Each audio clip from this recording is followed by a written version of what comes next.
Okay, so it's 10 o'clock. So we'll crack off. People are still coming in through these first few minutes, but yeah. So welcome to Tech Southwest Insight Lab Live. This is all about building a smarter world. That's the theme for today for technologists, innovators, and creatives. So yeah, so we've got 2 hours of space to learn, share, connect, and of course recover from last night's football in a safe and secure way. There's my wall chart. Not as good as previous tournaments. I wasn't quite so inspired at the start, but I've picked it up as we've gone on. So yeah, World Cup Euros wall chart at the ready. So yeah, we've got a really busy 2 hours, and starting with a fantastic keynote speaker, Anders Hakfelt, Senior Vice President, Product and Marketing at Ultraleap, based in Bristol, all about building a smarter world. Plus, we've got workshops to choose from. So thank you to RSM UK, Granted Consultancy, Sandra Training, Azure, Love Your Accountants, Astley Media, People Matter Technology, and Tech Southwest's very own Ben Cooper and TribeTech podcast presenter Fayaza Khan. They're going to be running a tech startup session with Anthony Peake, founder and CEO of Exeter InsurTech's Intelligent AI, and Matthew Vamplu, co-founder and CEO of Bristol's Paranemo, a recent graduate of the Tech Southwest Startup Studio. We've got a lively panel debate on the topic, Get Real, can the Southwest really be a world-leading tech cluster? With some tech big hitters from across the region. And we've even got a posture session. For those of us who spend too long on screens, myself included, be that on documents, Zoom calls, or Euro 2020 football matches. So I feel like I need to sit up straight now. Yeah, and then we're going to be opening the network zone as well, and have open sessions for people to be able to jump on screen as well later on. So we're using Hopin, so it's fairly logical. You can use the chat on the right-hand side to chat, introduce yourself, put in links, observations, questions. Just one thing on the chat, there's an event chat, which covers everything, and then there are also sessions chat. So we're in a session right now, and you can toggle between the two. So people are kind of using the event chat to kind of say hello, which is fantastic, let everyone know who they are and which part of the region they're from. And we're using the session chat as well for conversations and putting information. And we'll put in regular information through the morning as well in terms of where to head and what's coming up, that kind of stuff. So yeah, and predictions on the Sunday score are welcome as well. You can also message people directly, so you can see there's a chat and there's a people button. So if you want to connect someone specifically, connect with them, set up something after this, say hello, etc. Reconnect, do that as well. And you can set up your profile if you haven't done already in terms of connecting with your social links, etc. To navigate today's Insight Lab, you can use the tabs on the left-hand side. We're keeping it fairly simple today. It's all in the sessions area mostly, and the sessions will appear in a timed fashion. So they're not all there now, but as they go through the morning, they will pop up with different workshop options, the panel, etc. So don't panic if you can't see them at the moment. And then we'll be using networking. That will open later on, where you can have one-to-one conversations with people as part of today's event. Now you've got tech issues. Chrome and Firefox generally work best. And for panelists, workshop facilitators, close down as many other windows and make sure Zoom or Teams are not sort of running in the background. They tend to take control of the camera over Hopin. If it's still not working, log out, close down, and come back in. You can also visit tech support. So we've got a tech support tab in the sessions area, and Joe will be kind of in there checking things and do his best to help out around that. Now, we're running a couple of polls today as well, so please vote on that. They will go live, and then polls will pop up as an option for you. So I think the first one we'll launch them quite early on in the event, but yeah, do vote on those. So I think we're going to be asking, can the Southwest really be a world-leading tech cluster? There's a few options around that that you can choose, and also share your thoughts in the chat in terms of, it kind of ties into the panel discussion later on in terms of what does world-leading actually mean, and does it work in an area that's quite geographically diverse and with many different specialisms? But yeah, let's have that discussion. And then we're going to be asking, looking to the future, what are you most excited about for the Southwest tech sector? So we'll update you on the results at the start of the panel discussion. So today's Insight Lab Live, building a smarter world, it's one of the things Tech Southwest we're really committed to doing, helping our tech companies and others across the tech ecosystem do just that. We support collaboration, partnerships, initiatives, the Tech Southwest Startup Studio Accelerator Program, the Tech Southwest Awards, the new Southwest Tech Daily News site, and TribeTech podcasts. If you're not already a member, do please join. It is free, so it's a no-brainer. techsouthwest.co.uk. We'll put a link in the chat 2 or 3 times through the day. just makes sense to sign up, and then you'll start getting information, news, opportunities. We're also looking for your news, opinion pieces, interviewees, partners, sponsors for Southwest Tech Daily, TriTech Podcast, Tech Southwest. We work with about 25, 30 different partners across the region on various programs, initiatives, and activity. One big thing, the awards, Tech Southwest Awards. The deadline is approaching. Got over 20 categories: marine, health tech, future tech, company of the year, startup, scale up, all sorts. So have a look at that, techsouthwest.co.uk/awards, and it's free to enter. And fingers crossed, we'll be getting together late November for that. If not, we're doing it virtually. But the whole idea is, it's year 3 now, and we have hundreds and hundreds of people get involved with that. Now, finally, I'm delighted to announce that the Startup Studio Autumn Programme is launching today as well. So we had great success with the first cohort and the spring programme and the live pitch-up event. Several of you I know were part of that. So, and some of those startups now have gone through that programme and going on to secure investment. So we are launching the Autumn Programme. We've already had the first applications come in. Fantastic. All the partners who were involved in the first one are supporting and providing their expertise for the new Autumn Programme for the Startup Studio. So we'll put links and reminders in the chat on all these various opportunities today. So I've been chatting too long. Do please take the polls when they go live. I'm going to welcome Anders up onto the, do we call it a stage? It's just a spare room, but we'll welcome Anders up. He should be joining us any moment. So he's Senior Vice President of Bristol-based Ultraleap to the stage. He's going to kick off today's Insight Lab Live. I've just accepted him onto the screen, so if all goes well, he should appear any moment. If he doesn't, I will just keep talking for a little while, and he might then have to kind of close it down and reboot. But hopefully Anders, and Anders is a Scandinavian, so be gentle with him if he has an affinity with Denmark or in terms of comments in the chat. Yeah, and then after Anders, we will be heading to the first workshops of this morning. So Anders, you were there and then you've disappeared. So I'm just going to keep keeping an eye on where he has disappeared to. Here he comes. Good morning, Anders. Good morning, Dan, and good morning, everyone. Great to be here. Sorry for the hiccups. Do not worry. Do not worry. No, thank you.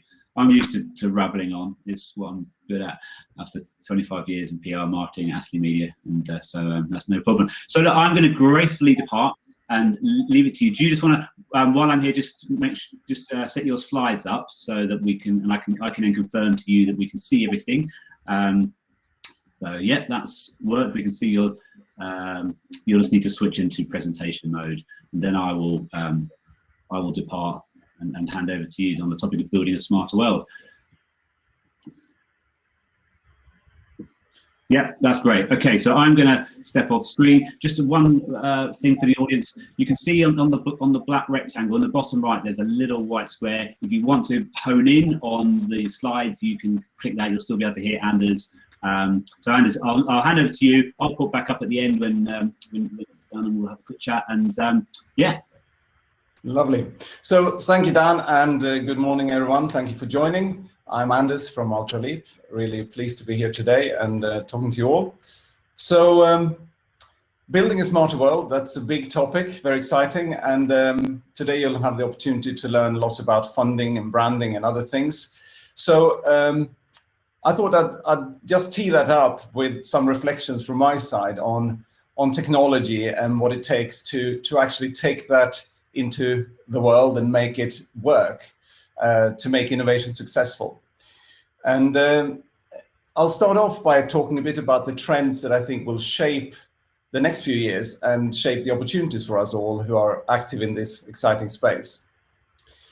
I'll start off with a quote here. Some of you may have heard it. It's one of my favorites. It's from William Gibson, the sci-fi writer. He said, "The future is already here. It's just not evenly distributed." And I think that's a great quote, because if we look in small pockets of the markets, in small applications, you can see the green shoots where technology is delivering value and starting to get traction way before it becomes mainstream.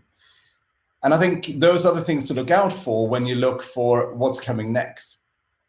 Another good source is some of the megatrends work that's done by the big consultancies. In this case, this is something I've borrowed from EY. They published a document last year. I can recommend it to read. It covers a lot of ground, a lot of good thinking there. And they look at primary forces, where technology is one of these primary forces, not the only one. And I think it's a key to remember that there are other forces at work that will determine the future. As we've seen over the past year and a half, a pandemic can come and change everything. It can accelerate technology adoption. It can also hold back innovation and investment. But I think technology is a good starting point. And EY said that the next wave of technology and change is what they call powering human augmentation. And I think what's great with this framework is that they look at these waves. If you take computing, starting with PC, moving on to mobile, and now moving into AR and VR, is a different type of computing. But it's very much driving human augmentation, making us more effective, smarter, better as human beings. And a lot of other things are happening, of course, in biotech and in other areas of technology, but I think it's a good example here. And what's interesting is the concept of adjacency, or the adjacent possible, where these waves of innovation and new technology bump into each other. All of a sudden it sparks a really, really strong wave of creativity and opportunity for us in technology and business. So going a bit deeper into augmenting humans, what does that mean? Well, I've selected 4 things here that I think are quite interesting, because it's some of them are well known. AI and machine learning. It's really the neural processing, the AI chipsets are coming out. Some exciting stuff there that will transform the computational power of the machines around us and in the cloud and so on. But it's really the combination with sensors that makes this really, really exciting, when you can bring in not only temperature and humidity sensors, but really computer vision, for example, where you can use camera technology to help understand the environment around us and help us teleport and do all sorts of exciting things. So this thing where we can start to track our eyes, our hands, our bodies, we can track the things around us. Those are things that will really start to change and enable the next wave. So if you take things like autonomous vehicles, it's extremely complex to track not only the vehicle, but everything around the vehicle in real time at speed, understanding the intent of pedestrians, understanding the relative speeds of vehicles and so on. That's sensor fusion at work. That's camera technology. It's the latest chipsets, and it's a lot of machine learning. So all of these big things we talk about, flying cars or drones or autonomous vehicles, AR and VR, it's powered by these 2 things. But alone, they wouldn't be enough. So you really need a transformation also in the way the data is moved around and captured in real time with very low latency. And that's, of course, where 5G comes in, enabling a factor of up to 100 more devices in the same cell with super low latency. Combine that with edge computing, and you can enable this real-time intelligent processing in vehicles, for example, that makes autonomous vehicles safe. And I think there's so much exciting things that happen there, and that will spill into other fields of our how we live, work, and play, from medical through to our home life. So very exciting things ahead. And I think these technologies alone, as you can see, there's an awful lot of opportunity there. So lots to think about. That said, technology is not all, and bringing technology to market successfully requires more than just having a great piece of tech. This is an eye chart for a purpose.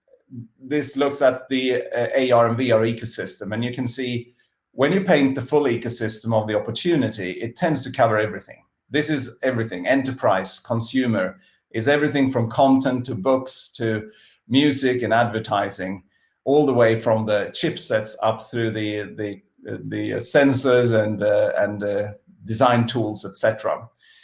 The story about this is that everything could change, but it doesn't mean it should or that it will. Because the reality is that any new invention that you try to take to market will have to replace something else. Because just like the faster horses analogy, a car replaces the horses, doesn't mean that everyone sees the benefit of that or that it will happen quickly. So the missing piece often in technology adoption is understanding the human factor, the psychology behind why do people choose the new. The classic framework for this is the technology life cycle, where you have your early adopters and your early majority and these kind of things. You're all familiar with that, and it is a nice bell-shaped curve. Those of you who have been in business a while will have seen that for an individual company at least, it doesn't quite follow that neat bell curve pattern. It's often lots of stops and starts and hurdles that you need to overcome along the way. So I found it a different framework that I think is actually very, very useful to reflect on. It's from a Harvard professor, John Gorville, who said that many innovations fail because consumers or customers irrationally overvalue the old, while the customers, so the companies or the tech innovators themselves, irrationally overvalue the new. And there is a disconnect there. Sometimes you can talk about it as user experience, but this is not about the user interface or whether it's got shiny buttons or something. This is about understanding how do people actually use your new invention, your new product, and what does it take to get someone to change behavior. So this is a classic 2x2 matrix, is part of the story. It's an interesting read. If you Google his research, is very interesting into the psychology of change and tech adoption. But if you can see here, if the degree of behavior change involved is low, and the degree of product change, as in the value you deliver through the product, is high, then it's a smash hit. That's a no-brainer, easy to use, and delivers a lot of benefits. The truth is most innovations don't land there, at least not in the beginning. Lots of them are either long hauls, where you have benefits, but it's really hard to get all the other pieces in place around it. Or they're easy sells, where there's limited product, incremental change, but there's also very little behavior change. I think the ones to avoid is, of course, the sure failures, where you have, in reality, limited value to the user, but it requires a lot of change. It's a lot of cables, clunky, a lot of software to load, it's not user-friendly, people will not use it. So I think it's a great framework to challenge us in our daily life of what does it take to create the smash hits, and how do we actually think more about our users, our customers, to make sure that the technology adoption is as easy as possible. So that's sort of the area of design. And I'll end with a quote from the famous Steve Jobs, that design is not just what it looks like and feels like, design is how it works. And how it works means also how do people discover it, test it, try it out, and adopt it. So with that, I wish you a wonderful day today and great success in your future innovations. So thank you. Thank you, Anders. Fantastic. If you could, yeah, there we go. Perfect.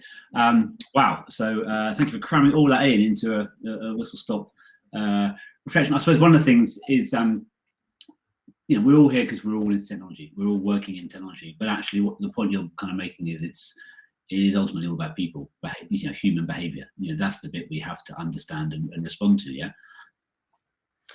That's right, and I think the good news here is that it's very much an established discipline. I guess many in the audience here will have hands-on experience of user experience work, designing, whether it's digital products or looking at how you take a new product to market. And increasingly, that's a digital experience. It's a digital supply chain and front end, and the way you design it is part of what you offer. So don't bolt it on at the end.